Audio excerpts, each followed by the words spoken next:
I'm so excited to have you. So excited to be here. This is going to be fun. I know. I was just like, we met and I was like, the energy just like it's great. And I love nothing more than interviewing a New Yorker who's Mhm. gone conscious. Mhm. Because we can talk fast, right? Lived it all, and it's like very full spectrum life. So I'm very excited about that. And I relate a lot to your story, being in TV advertising for years. It was obviously like party and like a big life and exciting. And I honestly always said that if I wasn't in advertising, I would have been in nightlife Mm-hmm. Yeah, it was at that stage of it life. was a time. Yeah, It it was was a a time. time, yeah. I literally wanted to get a tattoo that said like bury me in New York. Like that's how much I was like, I'm never leaving. It's the only like it's the oxygen I breathe. Like I would always tell my Yeah. brother, like, you're not like if you don't live here, it's just like you're not it, Yeah, for sure, for sure. Yeah. So when I came across your story, I was like, okay, managing partner at Tao, fully in that world, then had the health wake up Hmm. and then went on the spiritual journey. I was just like, I need to talk to this woman and hear Hmm. the whole thing. So excited to have you, excited to dive into your story. Yeah, let's do it. Yeah. Okay. Before we dive into the story, in your words, do you want to tell the peeps like what it is that you do now and the work that you're offering to the world, and then we'll back into the story. Sure. Now my work, I would call myself an integrated spiritual teacher. That is like the primary kind of title that I sit under. My work falls into two camps. I work with entrepreneurs, primarily startup founders, kind of helping them weave together really ambitious business goals with the desire to live a more connected and conscious life. And then I'm also the leader of a spiritual community, not a cult, that meets live every week. Important. Right, very important to say, to Yeah. really help people weave spirituality into their real lives. So everything that I do is meant to be grounded, applicable, relatable. I'm a mom, I'm a businesswoman, I'm a Capricorn. Come on, I'm a Mm. New Yorker, right? Yeah. So it's really important to me that the spirituality that I teach doesn't Mhm. live up in the clouds. It lives in the day to day areas of your real life so it can be useful and fruitful and hopefully make you and the planet a better place.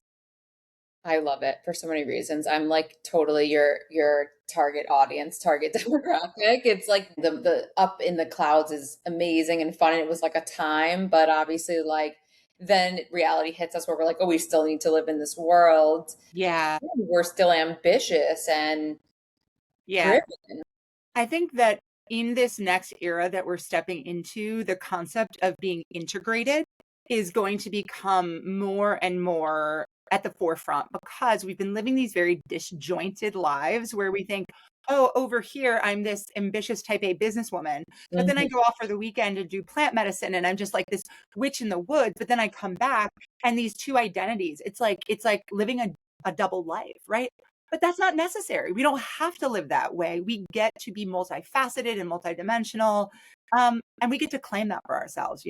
Totally. I always say the people like spiritually awakening now are kind of like lucky in the sense that there's a lot more support, understanding of integration. And at the time, it felt very double lifey, very confusing to the mind. Like, so I'm so glad that you're doing the work that you're doing because I'm really passionate about integration first and foremost, just because of what I experience psychologically, spiritually, physically, trying to be these Right. both Yeah. these women. But I said this like a year and a half ago. I was like, the next few years it's going to be integration, like Yeah. Yeah. totally integrating. So I'm so excited to dive more into the work that you do. I mean, I saw that you were featured in Huffington Post, Wall Street Journal, Mind Body Green. So I mean, obviously you're doing amazing things then and now. Yeah. Yeah, Yeah. so Yeah, amazing. I've been really fortunate to have a like nine lives type of career Yeah. with phenomenal people, and the clients that I work with now are like every day I'm just like, wow, I'm so excited I get to talk to this person. I'm so excited I get to support them in what they're building. Um, Yeah. what I'm building helps other people build what they're building. So it just Yeah. feels like a beautiful virtuous cycle, and I wouldn't wish to be doing anything else with my life. No, we so need you. I mean, I've been very divinely guided on this journey at the right time to the right person, and it's like you just check so many boxes of like what I feel like the world really needs right now, which is just that grounded, approach to this work and what it entails. And then obviously all of us that want to bring our business forward Mhm. consciously, and the fact that you've, done all of that yourself is just amazing. So I'm excited to dive in. I want Yeah. to start obviously by taking it back. Yeah, let's take it back. Not that we're not having fun now, but Yeah, like, totally. Yeah. yeah. So, okay. So, for anyone who doesn't know your background, managing partner at Tao, started as an intern, worked your way up, Yeah. lived in New York for 21 years, New York City, Yeah. New York In the City for city. 21 years, was really in the center of that world. And I mean, back in like the 2000s, I mean, Hollywood entertainment, nightlife was like everything, it was like the Yeah. thing. You were flying on the private planes, throwing some of the most exclusive parties, in the world at your venues. And a lot of people at that point in life would consider that the dream life, Yeah. right? And then 28, you had your heart surgery and everything changed. Yeah. So I want to take it back. What was, how did you even get into town in the first place as an intern? And like, what was it like, getting your foot in the door? And so I grew up in a small town in Maryland, like working class family. But I will say, like, I'm extremely intelligent, like perfect score on my SATs, straight A kid. Despite being a total drunk party girl, I have a very high functioning brain. Like, I think one chromosome further, I would have been a complete Looney Tune. But Perfect score on your SATs? oh yeah, Stuff. oh yeah. And I got into Columbia, so I was, an Ivy League student. And as soon as I got to New York, it was my first taste of like this other world. I didn't know about rich people. I didn't know about Wall Street. I had never been to like a fancy restaurant, let alone a nightclub. I didn't know that people really had the things that I was seeing in magazines. It blew my mind. I didn't even know that boarding schools existed. I was in such a like kind of insular, like middle class world, like going to Mhm. school. I didn't have access to it. I didn't know anybody that was actually rich. And so when I first started going out and clubbing, I remember the night that I decided that I was going to spend the rest of my life working in the nightlife world, I can't remember, it was a Monday or Tuesday. It was a night at this place called Table 50 that was very short lived, but it was Q-Tip and Mark Ronson DJing. And I got there super early. I'm with a couple of, like other 18-year-old girls. And at some point, Jay-Z and Beyonce walk in.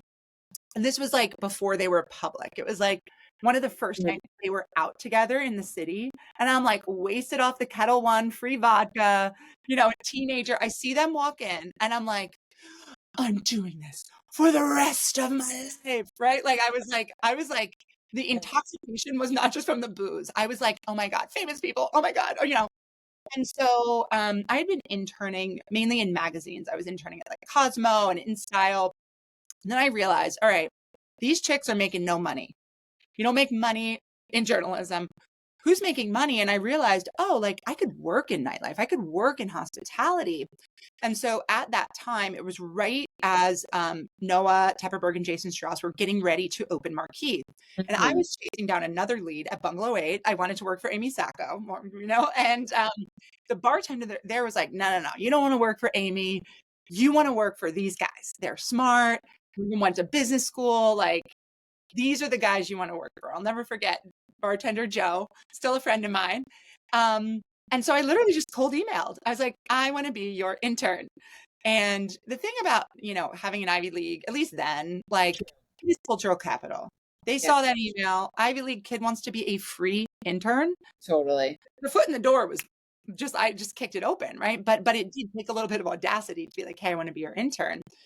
And, I started out very part-time and then I was interning, literally working 40, 50, 60 hours a week for free while going to school at night. And they actually told me, if you graduate early, we'll give you a full-time job. And so I did. And like, I was there at the right place, the right time. I mean, I did bust my ass, but it was a great time to be there and it was so exciting. And I have only good things to say about like the actual Tao team, like phenomenal people. I was treated well. They were great bosses, visionaries. I mean, like, there's a reason why they're as successful as they are. And there hasn't been any like, like Sure. skeletons. closet, right? Like if they had skeletons, they would have come out by now. They're great guys. Mhm. Crazy industry, but was the best education. But for me, there was a piece of it that was like, oh, because I am here, because I do this, now I matter. Now I'm somebody, right? And I really, before that, felt like nobody, felt like nothing. And so my low self-worth and the like glamour and glitz and clout of being in nightlife, I mean, it was both a beautiful and a very toxic cocktail. Totally. Yeah. That's so fascinating. Yeah. And the fact that you had a perfect score on your SATs and you're like, I want to be in nightlife. I mean, Everyone thought I was nuts. it's Everyone, I was not. I am nuts. yeah. I didn't have, because my parents are not like, God bless them. My mom was a homemaker. My dad worked in insurance. Like, I didn't have someone saying, "Oh, you're smart. You should go do this." Yeah. Like, I didn't know what people like me did, and quite frankly, at Columbia, everybody is, like a smart kid, right? Yeah. I didn't know what finance was. For me, Yes. finance meant the lady at the bank that you put the check in the little tube. Like I was a little bit feral. And so I was going on pure instinct and this understanding that like, well, these guys are making money. Yeah. I had that much of a clue in my mind. I was like, I'm not going to do journalism because I can't survive on $30,000 a year. No, I don't have a trust fund. I don't have, someone supporting me. Um, so yeah, but everyone was like, why would you want to do this? I don't know. Yeah. In Wild. I it know. was a good choice.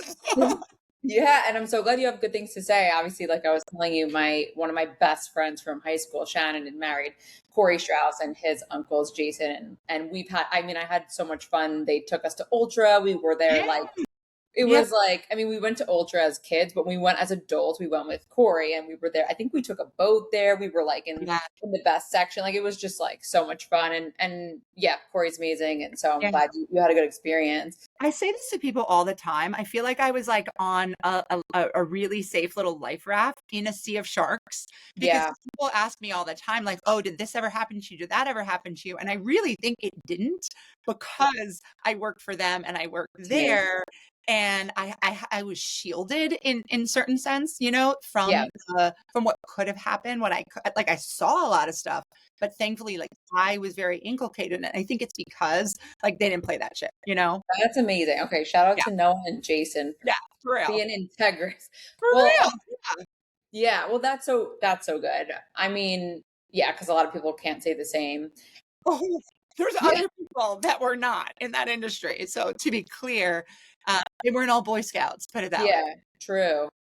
Okay, the nightlife fun era. So let's talk about the fun times. Was there a moment, or I guess maybe we could even start with like, what were some of your tasks as you Yeah, climbed the rank and then you were, you know, yeah. sales and events? Like, what were some of the tasks that you were doing in nightlife?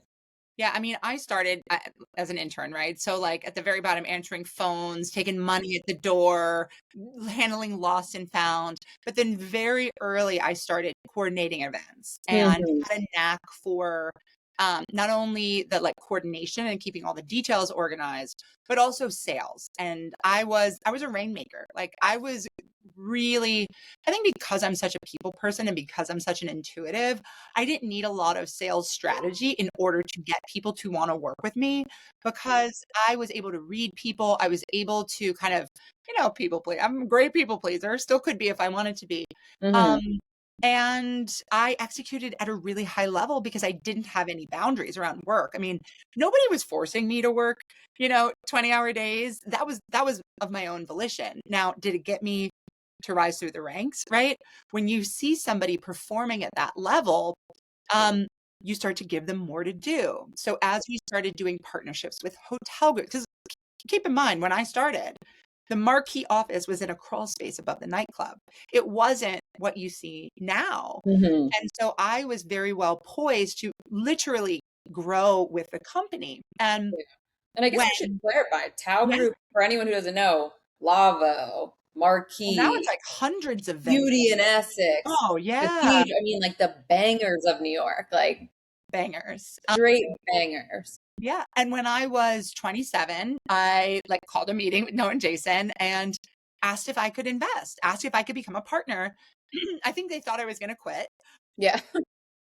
And I was terrified, but I had talked to like the other people that I work with. I mean, like I had a lot of, you rich uncle. And, I won't even say rich because they're all self-made people, but like a lot of like unks and aunts that I could go to and be like, wait, how did this, because I'm like, people aren't getting rich off a salary. How did this happen? And so I was like, I want to scrape together every little dollar that I've saved and invest. And I was fortunate enough that they said yes. Um, Amazing. and that's how that happened. But I mean, I worked my ass off. Anybody that knew me in that era, like there's people now that I like coach and who knew me in that era, and they're like, I was scared of you. You were in those heels, just like, like, with my clipboard. Like I was as Yeah. intense as it gets. But I Yeah. got to plan parties for Beyoncé, Prince. I mean, anybody that you can think of, Yeah. Leonardo DiCaprio, like I got to work directly with them, plan their events. Like it was everything that you would think of. So much Mhm. access, but also like an unrelenting work schedule that led to that severe burnout at the age of 28. Yeah.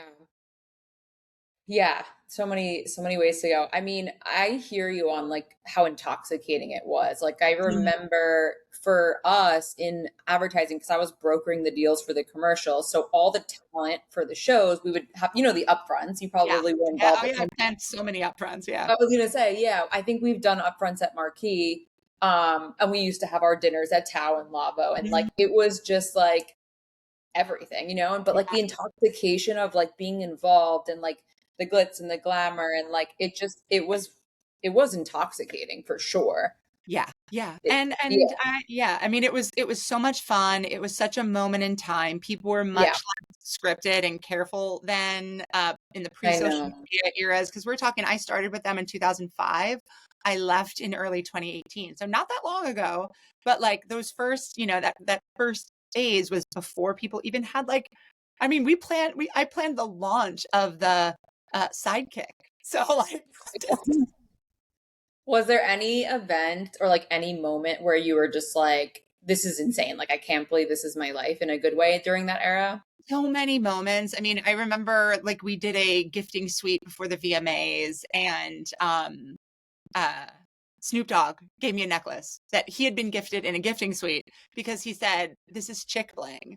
And he put it around my neck and I was like, I still have the necklace. So funny. So that was insane.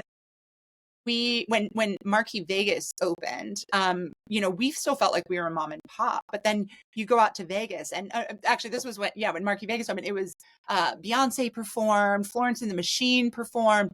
I mean, it was there was an after party where it was like Rihanna and 50 Cent. I mean, it just like so many moments where you're this close to every, this, that, and the other celebrity. I mean, even when I was just in my clubbing days, I remember a night sitting at a table with Bono and Naomi Campbell, being in a hot tub with George Clooney. I mean, I could Yeah. go on. Go on. Justin Bieber, wherever he's like the guy of the moment right now. I I love had it. so many nights where when Justin was young and partying, by the way, he would get messed up, but he was always kind of respectful. I mean, so many moments. And like, it was thrilling until it wasn't, So you Yeah, don't want to pretend like it wasn't awesome. I still see it as an awesome time. It's just I did outgrow totally. it, and I'm so glad that I outgrew it. Yeah.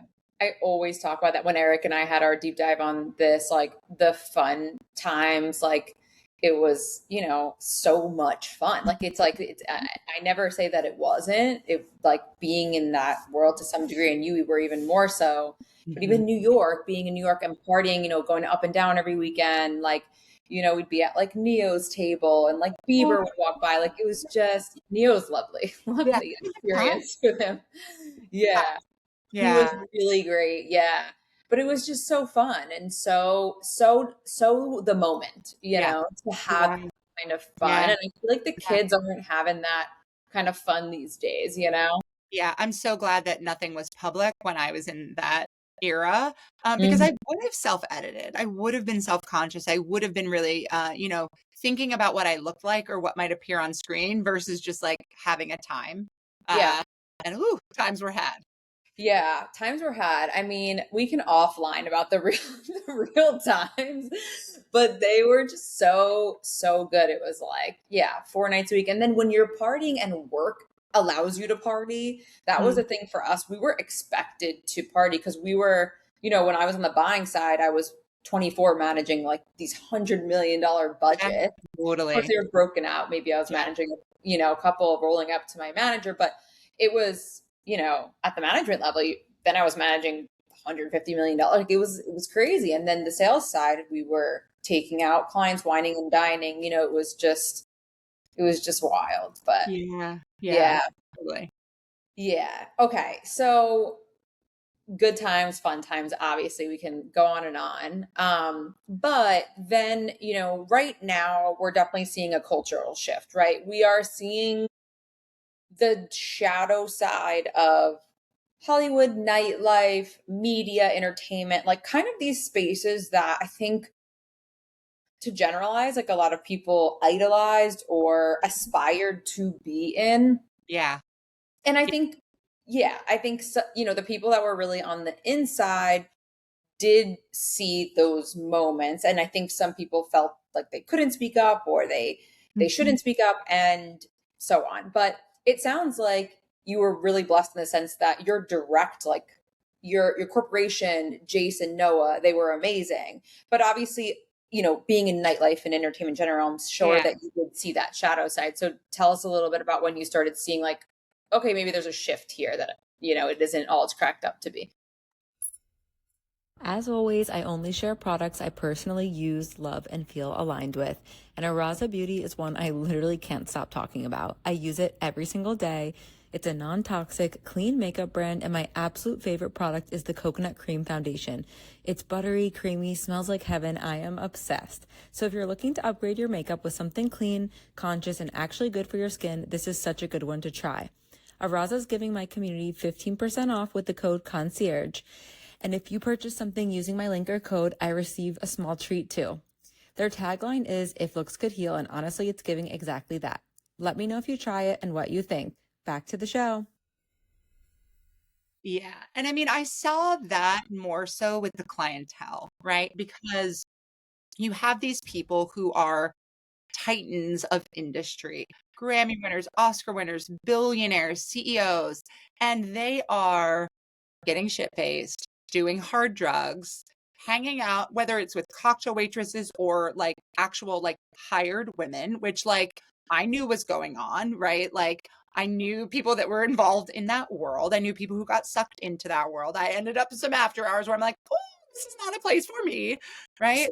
And when Same. you see that, it's not just the actual like depravity or whatever, but it's like, okay, if these are the people who we are told are the most successful by society's standards, why do they also need, and like, look, I am not vilifying. If you want to go out and party every once in a while, drink, whatever, but like, these are people who are coming 2, 3, 4 nights a week, who are spending not $500 at the bar, but like $50,000 at the bar, 50,000, if not more.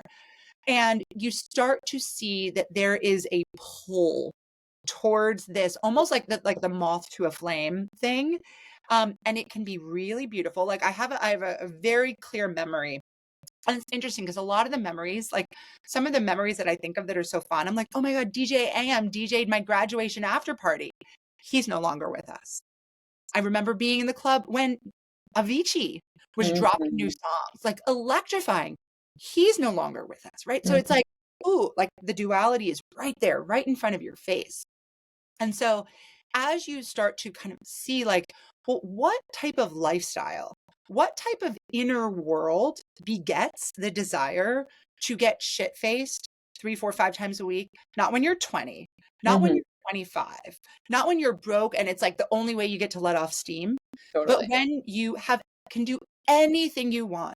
Why are you inviting me on your plane? The Mhm. random 24-year-old girl who plans parties at the club you go to. Like, I wouldn't invite you if I had a plane. I'd invite my friends, my partner, my family, right? So it's like you Yeah. start to kind of put these things together. And because Yeah. I am who I am, right? And came here to be who I am going to, was growing up to be, I couldn't kind of like, I couldn't kind of quiet those question marks that were popping Yeah. up and up and up.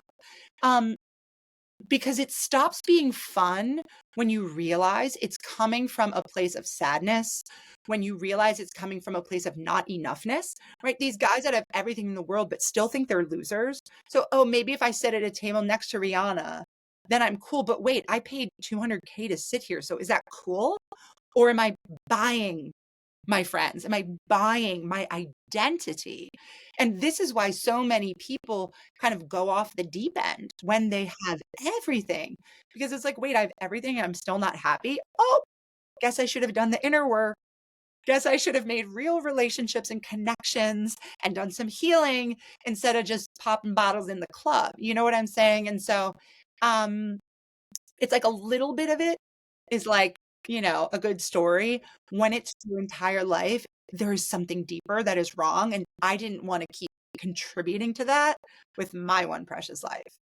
What did you feel like is the cost of that lifestyle that people don't see? Yeah. And I'm going to get woo. I know this is an audience that understands woo. Mhm. I, in my, many years since leaving nightlife, have trained in somatic experiencing, which is a form of nervous system based trauma healing, as well as many different forms of shamanic practice. And in shamanism, they talk about the concept of soul loss, right? Where parts of your soul start to kind of leave your body because it's not a safe place to be. And anybody that's been like a hardcore drug user, drinker knows that like addiction is a great contributor to soul loss, because our soul cannot exist in a body that is totally dissociated, blacked out, abusing itself, et cetera, et cetera. And the thing about nightlife is you're not just addicted to you could go there and not even drink, but you're addicted to the clout. You're addicted to the access. You're addicted to who it makes you be in society's eyes, that you can be there. And this is why like people can't not go to an event. I have to be seen at Fashion Week. I have to do that. What's missing in you that you feel like you have to? And so the cost really is your authenticity, your individuality, your centeredness, your wholeness. And whenever you give a piece of yourself away, whether it's to a job, an identity, a substance, a relationship, right? Like you're in a codependency with the glamour, the glitz, the sizzle, the in crowd. And I even now, sometimes I see like, people that are doing the same thing that I was doing Mhm. 10, 15 years ago. I'm like, aren't you tired of this yet? Aren't you ready to let go of this commitment and this addiction to being in the in crowd? Because it does lose it should lose its allure over time. It's so true. My boyfriend and I always talk about it because we, partied from 15 to 30 years Yeah. old. And we're like, man, like after the 30s, like it does get old. And I can speak to what you're talking about with the addiction. Like I definitely, and you were talking about your shadows of like why that kind of satiated Mhm. you to Yeah. be.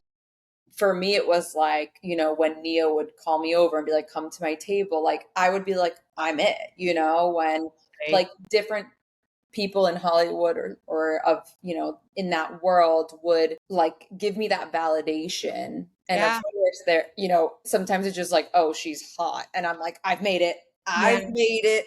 Yeah. They got me. I'm at the table. And it was addicting and intoxicating. And then pair it with work, obviously, like, it's just being in that scene. But it does get old. And like, I remember trying to still go back and or trying to go back after all the spiritual work, and it didn't fulfill me anymore, Yeah. but it When I've is gone to addicting if when you're I've gone to in that. venues, Yeah, and I haven't had any alcohol since 2018, so when I go, I'm raw me too. dogging it, right? 2021 I haven't had Okay. alcohol. Yeah. When I go to venues now, what I see is a bunch of eyes like this. Am I allowed to be here? Am I cool Mhm. enough? Who's looking at me? who's watching me, right? Like I see these seeking souls. They're Yeah. seeking validation. They're seeking, Hmm. an identity. They're seeking to be enough, right? They're seeking love. They're seeking belong. It's like what we're all seeking everywhere. But the Totally. thing, like, you ain't gonna find it, right? You're not gonna find it. And the truth is, like, look, like, I love to dance. I love great music. There is an experience of going out dancing that is Hmm. not the same as going to that particular club on that particular night for that particular reason, right? If Oh you're my going God. dancing, you don't care who's there. It's you, your buddies, your music, your body, right? Like dancing and going out is not in and of itself a form of, like soul loss. It's Yeah. it's the clout chasing. It's that It's piece of it. It's so true. We would like, we had like a whole system, like circles, see who's at what Mhm. table, Yep. give a look, wait for them to call us over. Like it was like the night wasn't good unless we were at the best table with the best person. And it was a system that we Yeah. had down Oh, pat. I yeah. was like leading that movement, Oh, yeah. I was Oh, like, yeah, girl. we go here, we go Yeah. there. Yeah. But Yeah. I love the way you explain the cloud chasing and how it is really empty. It's interesting. Fame now is very different with social media. Like I always explain, I wrote an article about Britney Spears. I was like such a fan growing up, but I just now being in this work, observing what's going on with her and seeing like, the journey unfold there with all of that trauma. It's like you think about fame then, and we just had TRL and TV, and we'd see, Yeah. it was this like intoxicating situation. But now with Mhm. social media, you know, you have Alex Earl becoming famous because of being an influencer, and there's like different access points that it almost in a healthy way, I feel, has like softened the obsession. Like, okay, on one hand, people like truly are like, oh, I can get famous like that because of social. But Yeah. on the other, it has taken away this, like, I don't know, almost this, what is the word? Like a, Like um, spread out the number,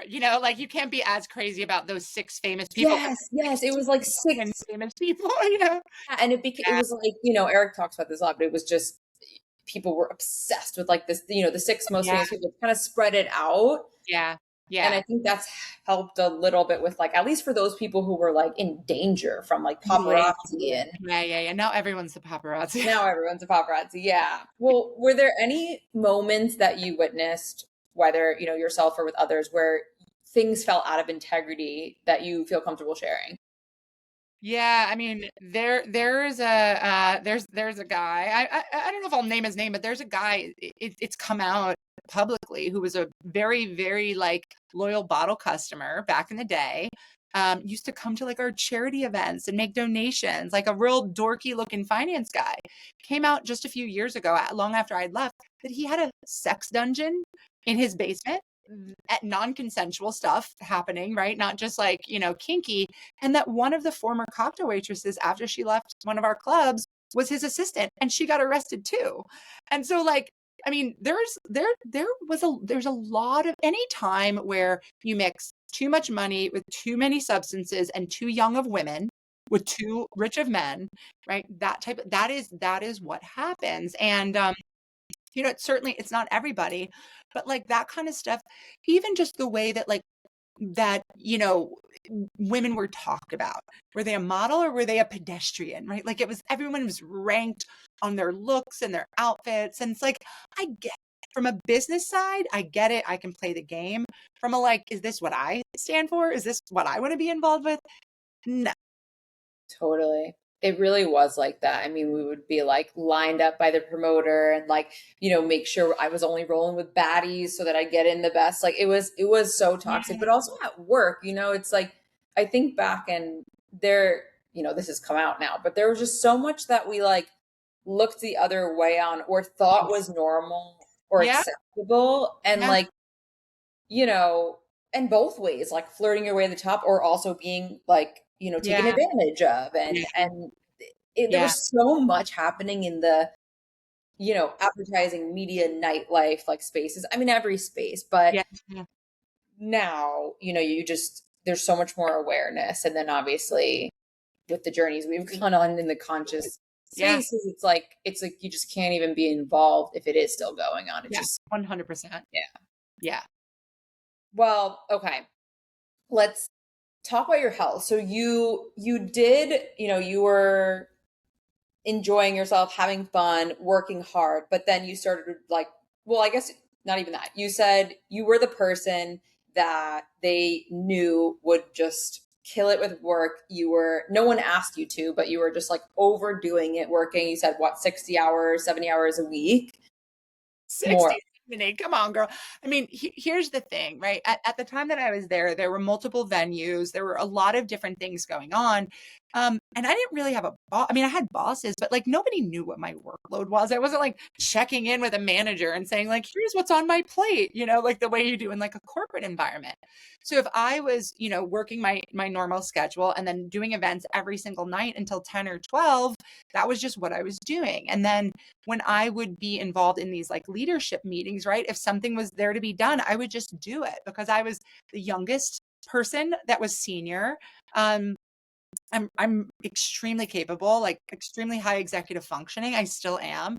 And so I could manage it. And the interesting thing is the way that burnout manifests. And actually, when I first started coaching, I talked a lot more about burnout as sort of a central focus because I lived it and breathed it. But my burnout manifested really only physically. I was happy. I was motivated. I wished I could have done more. Like I didn't feel particularly stressed or crying or anything like that. I went to a routine checkup and found out that I had a severe life-threatening arrhythmia that needed to be corrected with an ablation, which is a heart surgery procedure. And I was flabbergasted. I had no idea. Like there were days and times where I for sure knew I was run down, right? Like, or, like how the celebrities have to get an IV for exhaustion. Like, yeah, that definitely happened from time to time. But like, if my heart hadn't stopped me, I wouldn't have stopped. And what I know now and what like every like psychic shaman, anyone I've gone to in the past, ever long is like, that was not a physical injury. That was a soul injury. That was your soul being like, bitch, get out of here. You're supposed to be doing something else. I was moving so fast that I wouldn't have stopped to even consider what that else would have been if I hadn't had the heart surgery. And so when that happened, there were a lot of really sobering kind of things I heard from the doctors, which was basically like, if this doesn't get better, you're going to need a pacemaker. If this doesn't get better, you're going to need to be on these medications for life. And like, I'm not going to lie. At the moment, I was like, well, maybe I'll just get on these medications and get a pacemaker. I was like, I got to keep rocking. I got to keep, got to keep You were pushing. 28, right? Like so Yeah. young. And you So probably like young. the height of your, Yeah, totally. So young. And thankfully, there was a part the crazy part is I was already a trained yoga teacher at this time. So there was interesting. a part of me that was like, already, I was vegan. Like I was all over the place, but I was really pulled to the depths. Like I was really pulled to soul work and shadow work and all that stuff. It's just like we were talking about before, like I had the double life, right? I had the, the career over here and then the spiritual yoga stuff over here. Mhm. And so when the heart surgery happened and I had to take a sabbatical, I moved down to New Orleans for a year. I became a Reiki master. I did my IIN, Institute of Integrative Nutrition Health Coaching certification. I was teaching yoga and meditation full time. Like I went deep into it. And I really had to learn, like, this was before, first of all, there was no social media. No one was talking about the nervous system. Nobody knew what regulated meant. Nobody knew what any of this, nobody was talking about this. Even people that were like in the yoga world hadn't made really those connections between like somatics, mind body medicine, et cetera, et cetera. So I was like an early adopter of that stuff and learning it with myself as a guinea pig. Yeah. Were you excited and embracing it, or were you like really sad that you were not able to continue in your career? Well, this will tell you a lot about my trauma patterning, but I just felt so ashamed. Like the big story at that time for me was like, I did this to myself. Like, what an asshole. Like, how did I do this to myself? And also some pity. Like, it's not fair that like my body can't perform at the level that I want it to. There was no excitement There was some meaning making that allowed me to tell a story publicly that sounded better than I hate myself. What am I going to do with my life? I'm washed up. I'm a piece of shit. Right. Fortunately, the things that I was studying, I was extremely fascinated by and passionate about. And so that was, but at that time, I never had an inkling, oh, I could make a career of this. Oh, like I could make this my life. It was always about like personal recovery, personal healing.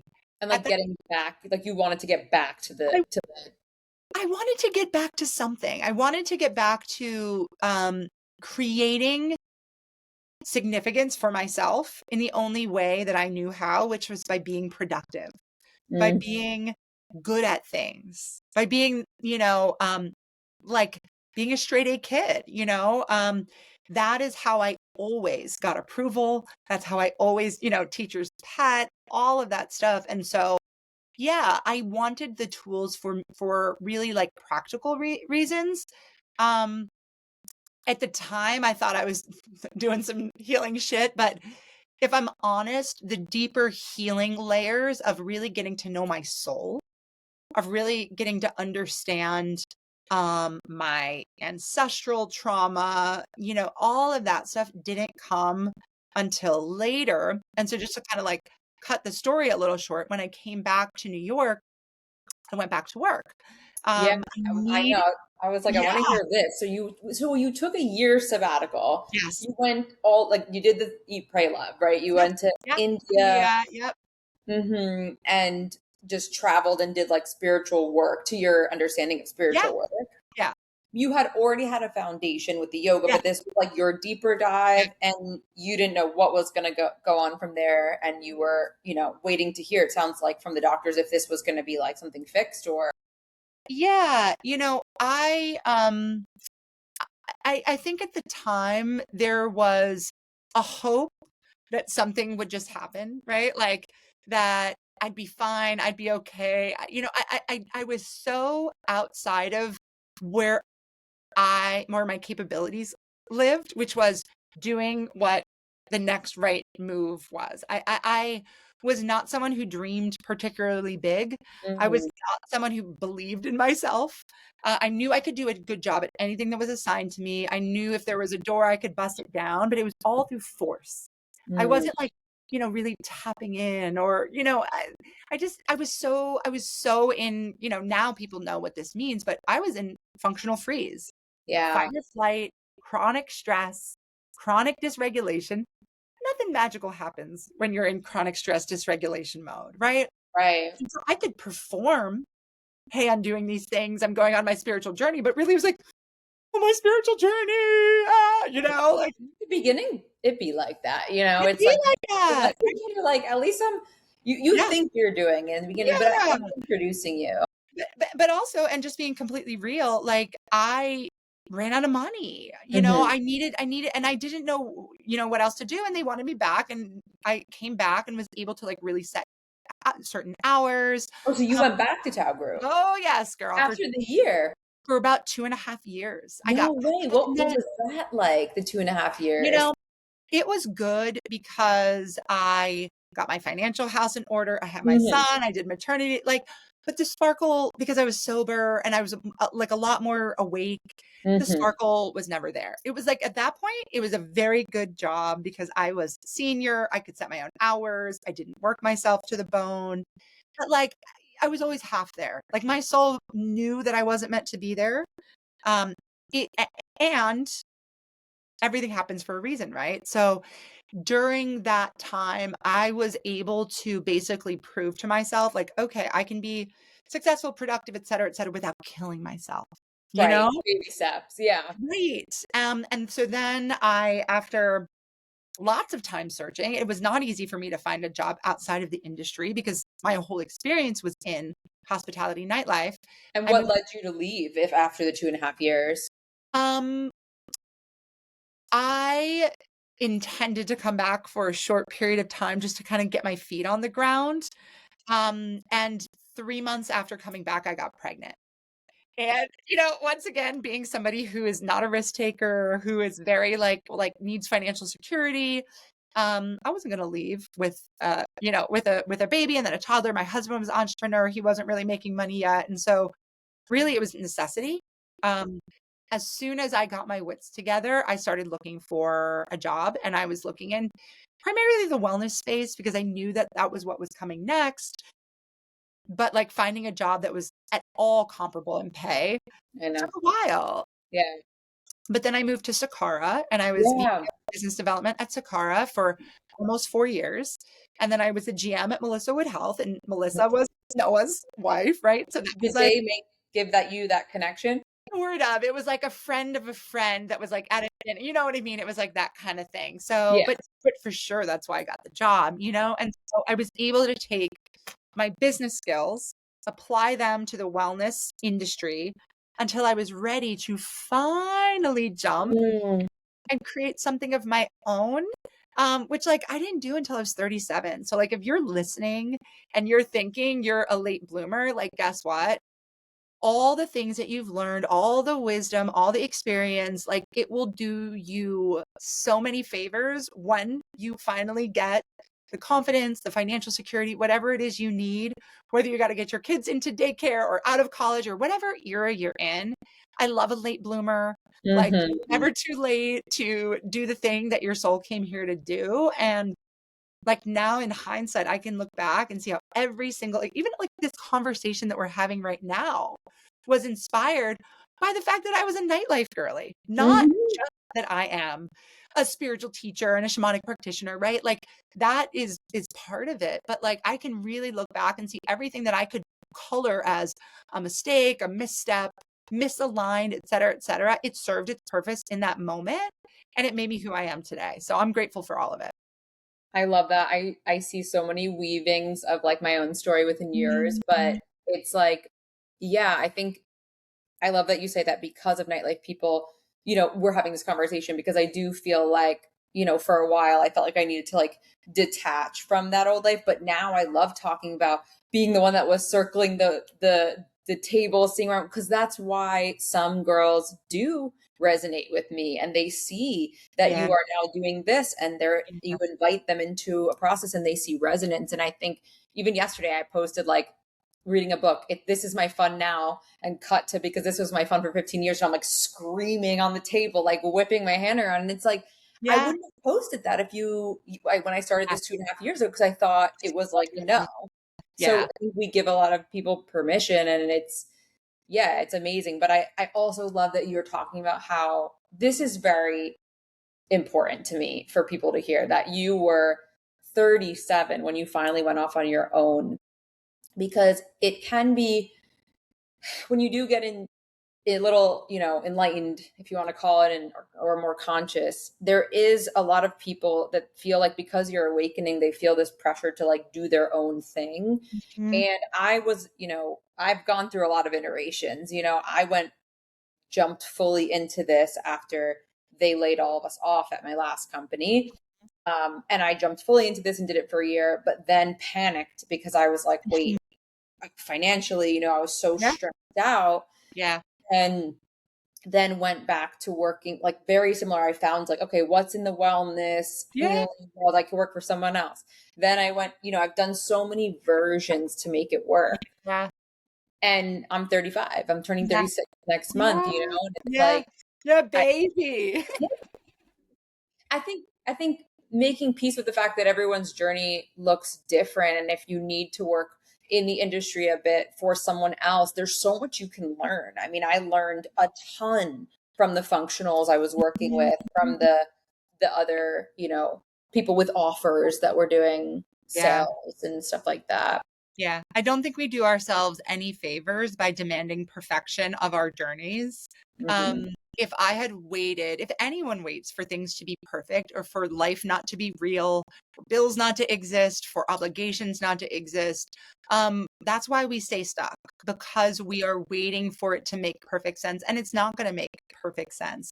If you keep moving incrementally towards what feels more and more authentic and aligned for you, those incremental shifts will add up over time, but only if you start taking them. And so, I think also, like, as we think about what we came here to be, not just what we came here to do, there's so much growth that can happen without the career change happening in that moment, right? Because there's a lot of growth that we do. That's most of the growth we do is invisible. I love to tell the story of, there's a woman named Zelda. She's an Indigenous elder who's based near me in upstate New York. And she drove a public school bus for 30 years until she could get her pension to be a healer full time. And this woman is like mystical AF, tapped in, like weaves these beautiful dream catchers, and like it's just amazing. But like, she drove a school bus for 30 years. Why? Because she had a kid and she needed to pay the bills, right? That didn't make her any less of the magical, wise woman that she is. It just made her journey, in my opinion, a little bit more interesting. And Mm-hmm. also, Instagram, I know. social media has made it to where we all feel as though we have to have some cohesive brand narrative. I And that know. everything that we do, wear, say, own, has to be in a very particular aligned box, or we're not the thing that we say we are. And so I make it a point, like, I I would have grown probably a lot quicker if I had come up with some type of, like, here's who I am, here's what I stand for, here's what I do, here's what I wear, and made it all very cohesive and tied it with a bow. No, I want you to hear the twists and turns. I want you to know that it was, that I went back to the company. I want you to know that I like the nightlife guys. Yeah. I'm here to do call out culture, right? Like, if something needs to be called out, I'll call out, but I don't have to like burn down my past to enter into my future. Mm-hmm. Um, we get to live a life that is true. And when you're living a life that is true, it's not going to necessarily be tied up with like a perfect, here's my story for the podcast bow. It's Sorry, so guys. We're like, wait, what happened? Then what? Where'd she go? Like, no, like if you got twists and turns, girl, like keep it moving, because that is true. That's who you really are here to be. totally. I always share with people that I still work part time. It's very aligned. It's very congruent to what I'm Yeah. doing. But I work part time for someone else's company, and it's again, it's like the same conversations I'm having in mind, but it created an environment for me where I tried full time with concierge. That was too much. Then I tried part time, and I tell people that all the time. And Krista Williams, who's friend, a mentor of mine, but she always talks about how she went in and out of corporate while they were building almost 30. It wasn't a linear journey. She would go in and out. And I think that's important because there was a narrative a few years ago. I feel like that was kind of like quit your job and live your purpose. Even Jay Shetty has retracted his statement where he used to sell this program. I almost did it. And it was like, you can make money in your purpose. And that's like kind of what we should be doing. And then later he said, like when he interviewed Alex Hormozy, he was saying like, I used to promote that a lot. And now I feel also sometimes that's not the thing that's going to make us the most money, Yeah. I will never teach anything that I don't feel is absolutely true for the person that I'm speaking to. And so when I have a saying with my clients, well, I'll say like, don't act broker than you are, because the universe knows.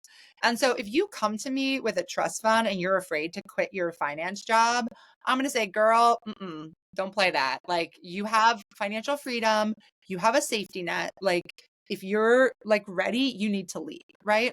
But if you're a single mom, whatever, if you don't have that, like, you don't have to jump off a cliff. You don't have to like make things more stressful than they have to be. It's already hard. Everything's hard. Life is hard, right? Yeah. You don't have to make it even harder by putting yourself into a place of scarcity. But if, and I have like a lot of, clients who are married and maybe their partner is making a lot of money. I'm like, talk to your partner. Will they float you for 6 months while you figure this out? If so, quit the job that's killing you. Like, it's Yeah. not a contest to see who can make the most money in their lifetime before they Yeah. die. I'm not here for that contest, at least. I love that you said don't act broker than you are. I remember when I started, I was started with my partner. He's an accountant, like, still in the city at his firm. And I was like freaking out. And my mom and him, they were like, this is not like a real problem. Like You know, we're gonna eat. If you want to do this, I right? invite you to do it. Yeah. But my mind couldn't, because of the Mhm. money I used to make, and it felt like I was gonna starve. But the reality was, and we went in and out of this Yeah. conversation for years, where he was Yeah. like, he comes from nothing. His parents Yeah. came with backpacks on. My Yeah. dad was always the show pony, throwing money at Yeah. us. So, I mean, if he's watching, in a good way, like not in a, We love you, Dad. love you, Dad. He was just spoiling me. So I had to learn what is really Yeah. an emergency, what is really, what is worth to follow what you love if it means Totally. downgrading the lifestyle a bit. Totally. Yeah. And I think, the narrative that things and money, circling back to where we started, right? The narrative that things and money are going to make us happy is a really easy to believe one. And so when we do things that move us away from maximum profitability, maximum income, there's a part of us that says, well, this isn't a good choice. I'm moving away from what's going to make me happy. I'm moving away from what's going to bring me joy. But at a certain point, we have to realize it's like that Jim Carrey quote, right? That I hope that everyone at some point in their life gets like wildly rich and famous so that they can realize that's not the thing that's going to make them I happy. love that quote, and I love Jim Carrey. So Yeah. wait.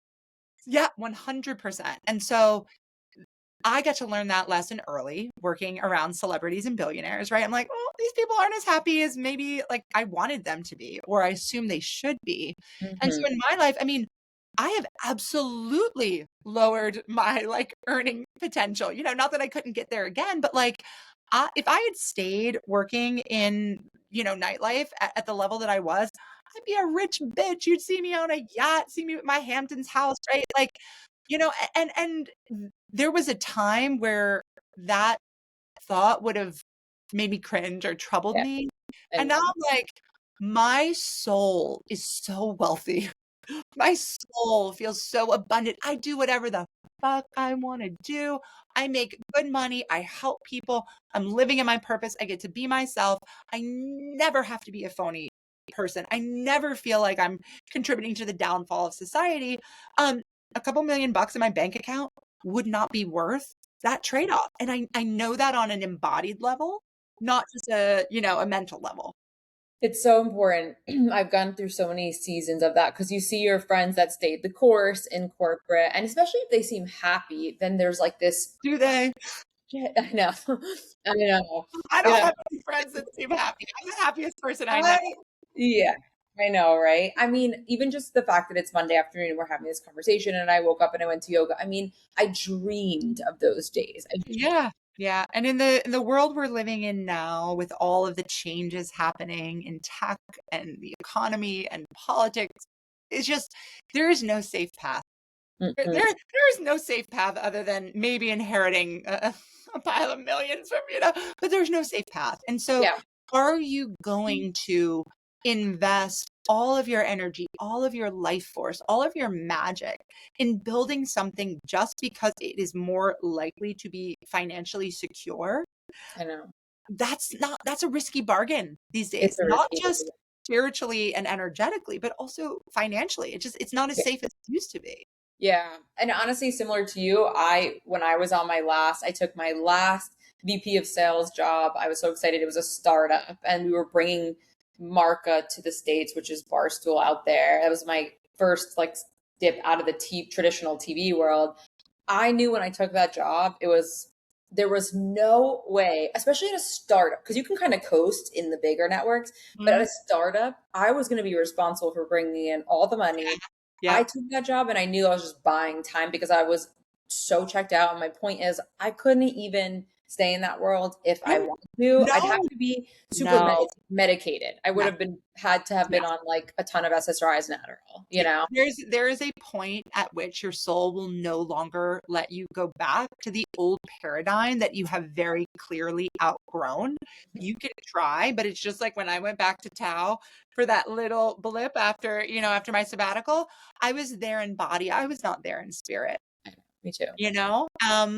There's no going back, right? If the ship has sailed, the ship has sailed. I'm just curious your take on this. Do you feel like everyone on earth has a purpose and the point of life is to figure out what your gifts are, connect that purpose and share it with the world? I believe that we all have a truth and a unique design. Mm-hmm. And within that unique design, there's things that we're meant to be, and there's things that we're meant to do. And just as the way like someone's human design chart has like a million little, shapes and arrows and all the little numbers, right? It's very complex. It's not like here's the one thing that's you, right? Even in astrology, people say, oh, it's not just your sun, it's not just your moon, it's a million little things. So I think to say that we have a purpose in our like very kind of Western mind would imply that there is like one thing that we are supposed to do and we have to find it and do it. Whereas I would say instead that we all have a unique design and we're here to live. And I'm not even really a human design person, but I Yeah. do believe that we all have a real Or a blueprint. we Mm-hmm. have a real intelligence to the way that Creator created us. And so it is our job to always be listening in, checking in, and adjusting our external. So instead of adjusting ourselves to the external, we need to be adjusting the external to be in line with our internal. And so looking for what feels aligned, what feels authentic, what feels enriching, what feels expansive. Who do I feel good around? What type of places, what type of nature, what type of output? And the other thing is, so my brand is called Becoming with a lowercase b because we're always in constant evolution. There's no period at the end. There's no capital B because it's Mm-hmm. not like oh, I became, right? No, there is, it's a constant evolution because I'm 42. What's true for me now, like I can guarantee you that in 3 years, I'm going to be talking about some other shit. And Mm-hmm. 3 years from then, I'm going to be talking about some other shit. And I will often say to people, a way to know if the people in your life, or even the people that you follow, the spiritual people you follow, if they're truly doing their work, they will not have the same slogan or the same brand identity that they did when you started following them 3, 5, 10 years ago. If they do, they're not on their path. They're not doing their work. They have a spiritual brand that they are selling you, that they have committed to. But what I know is anything that I've created within 2 years, it feels like a cage. So Within 2 years, I'm like, oh, it's time to break out. It's time to so get free. It's true. time to get free. So do you have a purpose? You have infinite purposes. There is not a word to define the infinite number of purposes that you have. Every moment has a unique purpose. Mm-hmm. Every time you open your eyes, there is a purpose waiting to be discovered. And it's going to change from moment to moment. You want to be so present in your life that what your purpose is in that exact moment becomes clear to you. And that y'all often say you like move through life like a hot knife through butter. You're just there. You're so checked in to your own lived experience that a question like that, you're like, yeah, I'll know it when I see it. I'll know it when I feel it. Totally. I always say I reserve the right to change my mind. So tell the people where to find you and also what your current offerings are. Yeah, so you can find me on Instagram at Amanda Baudier, my full name, and then at Becoming Dash Collective on Instagram. And right now, my primary offering is my membership. So it's called Becoming Collective. We meet live every week. It's virtual. We do in-person events, but I have a theme every month that we kind of focus on as a group. This month of April, I don't know when this is going to come out, but the month of April is all about alignment. The month of May is all about empowerment, becoming empowered. And so first Sunday of the month, I talk my shit. I do what I call a wisdom talk. And I bring wisdom from my own experience, my client case studies, as well as different spiritual traditions and backgrounds. The second Sunday of the month, we do somatic movement and meditation and really understand how does the body come into play? How does the energy, how do the energy centers come into play with this theme? Third Sunday of the month, third Sunday of the month, couldn't quite say that, is breath work.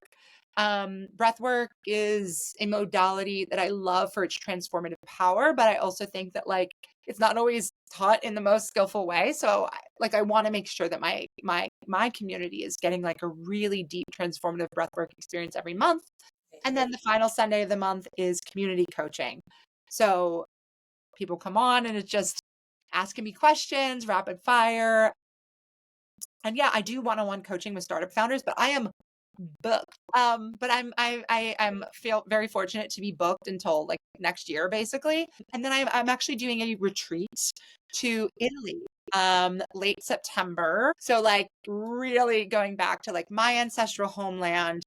We'll be doing deep shamanic practices. We will be doing family constellations. We'll be sightseeing and going into town to eat and be cute, so it'll be a little bit of everything. But I like to do deep work. I'm not here for the surface shit. I'm not here for the love and light BS. I want everyone to live a rich, full, expanded, joyful, expressed, free life.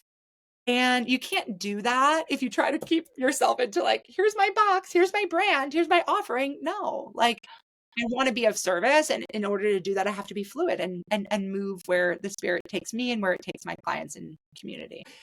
In my becoming logo, there's a symbol that's called the Dio Soul, and it's an ancient Celtic symbol that means towards the sun, towards the sun. And basically what it means is like, you don't have to know exactly where you're going. I'm going to read something. That's why I'm opening my phone. You don't need to know exactly where you're going. You don't have to have a full plan. You can just start moving in the direction of the sun, right? Moving towards the light, moving towards what feels good. And this is a little poem. So it's called How to Build a Tree. Sometimes your next halting step is more powerful than the grandest vision. All a leaf knows about building a tree is to turn towards the light. When I saw that, I was like, yeah, sometimes all you need to know is that I want to turn towards the light. You can start small, you can take baby steps. And I love the way you've described your business is like, if you don't know what you need, just start, just start, just explore, just know that there is so much on the other side of deciding to prioritize your own joy and go for it. I love that. So amazing, the work that you're doing. And yeah, it just so resonates for me. I know it will resonate for my audience. I think, people that follow me and watch these things are, they see similar threads within me and you. And yeah, so and then for anybody who's like, man, there's so many options out there. I don't know who to work with. I don't know what I need. I don't know if I need to heal my body, heal my ancestral trauma, go to a retreat. You are always welcome to set up a consultation with me at www.yourconsciousconcierge.com. You can find me at Your Conscious Concierge on Instagram. We have the podcast, Conscious Conversations. We have Her Conscious Collective, the women's community.